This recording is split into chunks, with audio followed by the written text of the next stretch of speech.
Hello everyone welcome back to my channel. आज मु आपण मानक सह कथा हेबी गोटे नेचुरल और मिनिमल लुक उपरे। आपण मानकु जदि सिंपल और मिनिमल लुक पसंद ताहले वीडियोटी को स्किप न करी शेष पर्यंत देखंतु। आपण माने वीडियो माध्यम रे देखि पारुथिबे मु स्किन प्रेप करूची। आज आमे गोटे इंपोर्टेंट टॉपिक उपरे कथा हबा, सेटा हेउची मेकअप कहीं ग्रे हो जाए बा कला पड़ जाए। बहुत लोकंकर ए कंप्लेन थाए कि मेकअप तांको फेस रे ग्रे हो जाउची बा कला पड़ जाउची। एक्चुअली एथिरे प्रॉब्लम आपणकर फाउंडेशन बा प्रोडक्ट रो नुहे, एथिरे प्रॉब्लम हेउची टेक्निक रो। आपण माने को टेक्निक को यूज करिकि मेकअप करूचंती सेटा बेसी इंपोर्टेंट। कारण आपण जदि स्किन टाइप हिसाब रे अंडरटोन हिसाब रे फाउंडेशन चूज न करिथिबे बा मेकअप करिबा पूर्वरु स्किन रे ठीक कलर करेक्टर और न्यूट्रलाइजर यूज न करा जाए ताहले मेकअप ग्रे हो जाए। कहीं कि ना मेकअप पूर्वरु स्किन प्रेप बहुत जरूरी। आउ गोटे राइट मेकअप पाई स्किन प्रेप निहाती दरकार। इठी आपण माने मो मॉडल को फेस देखि पारुथिबे, तांको फेस रे जो नीड थिला से नीड हिसाब रे मु इठी कलर करेक्ट करूची। आउ किछि लोको कोन करंती ना निज स्किन टोन रु लाइटर टोन रो फाउंडेशन शेड को चूज करंती आउ ताकू बिना कलर करेक्शन रे फेस रे अप्लाई करि नियंती, जहा द्वारा कि सेटा मेकअप रो किछि समय परे ग्रे बा कला पड़ी जाए। ता सहित आपणकर फाउंडेशन जदि आपण माने स्किन टोन रो ही चूज न करूचंती ताहले सेटा ग्रे तो निहाती हेइ जिवो।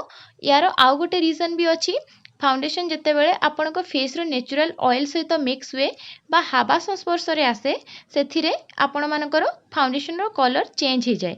सेति पई आपण माने राइट कलर करेक्टर यूज करंतु। आ फाउंडेशन सब बेले निज स्किन टोन अकॉर्डिंगली जोटा आपणक स्किन सो सूट करूची बा मैच करूची सेही शेड को ही चूज करंतु। कलर करेक्शन रो आ गोटे प्लस पॉइंट भी अछि, आपण माने जेते बेले स्किन ने कलर करेक्टिंग करूचंती आपण मानक फेस रो जहा भी प्रॉब्लम थिला ताको आपण माने गोटे डार्क शेड रो कंसीलर को यूज करके हाइड करि नउचंती, जहा द्वारा कि आपण माने जेते बेले लाइटर शेड रो फाउंडेशन जदि भी आपण यूज करूचंती कलर करेक्शन परे सेटा मध्ये आपणक फेस रे ग्रे होबार चांस कमी जाए।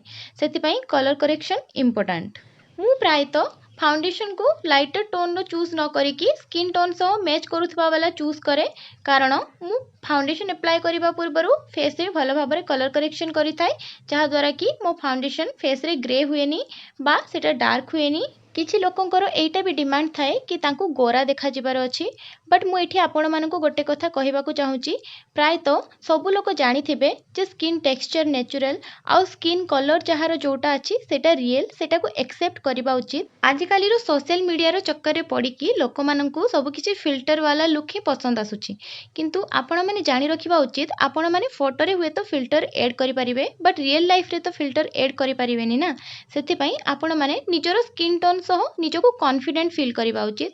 जो भी स्किन टोन थाउ आपण माने गोरा हुअंतु बा न हुअंतु सेटा इंपोर्टेंट नुह, आपण माने निज स्किन टोन को नेकी कॉन्फिडेंट फील करबा उचित। निज स्किन टोन उपरे मेकअप भी बहुत भलो लागिबो जेतेबेले आपण माने निज स्किन को एक्सेप्ट करिवे। जेहेतु आपण माने फिल्टर देखुचंती सेति पई आपण मानको लागुची कि हमकु व्हाइट होबा दरकार बा फेस को गोरा करिया पई फाउंडेशन को यूज करिवा दरकार, बट सेमती किछि नुह। मेकअप आपण मानको नेचुरल फीचर्स को एनहांस करे आउ आपण मानको गोटे स्मूथ आउ परफेक्ट लुक देवा पई सहायता करे।